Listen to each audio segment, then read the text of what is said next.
అధికార పార్టీ ఎమ్మెల్యేలు అధికారుల నిర్లక్ష్యంతో అలాగే అధికార పార్టీ ప్రజాప్రతినిధుల దౌర్జన్యంతో విశాఖ బ్రాండ్ ఇమేజ్ దెబ్బతింటుందని, అలాగే అనకాపల్లి విశాఖలో ఇన్వెస్ట్ చేయడానికి ఎవరైతే ఆసక్తి చూపిస్తున్నారో వాళ్ళు భయపడే పరిస్థితి నెలకొందని మాజీ మంత్రి గుడివాడ అమర్నాథ్ విమర్శలు చేశారు. దానికి సంబంధించి ఆయన ఏం మాట్లాడారు ఒకసారి చూద్దాం.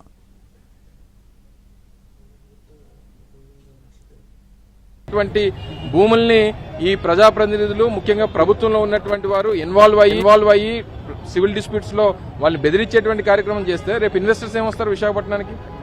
రేపు అనకాపల్లి కానీ విశాఖపట్నం కానీ ఎక్కడికెక్కడ లోకల్ ఇష్యూస్ లో లోకల్ ఎమ్మెల్యేస్ ఇన్వాల్వ్ అవుతా ఉంటే అది ప్రభుత్వం దృష్టికి వచ్చి వారంతటా వారే మాట్లాడి వారే ఎస్పీలకి చెప్పాల్సింది.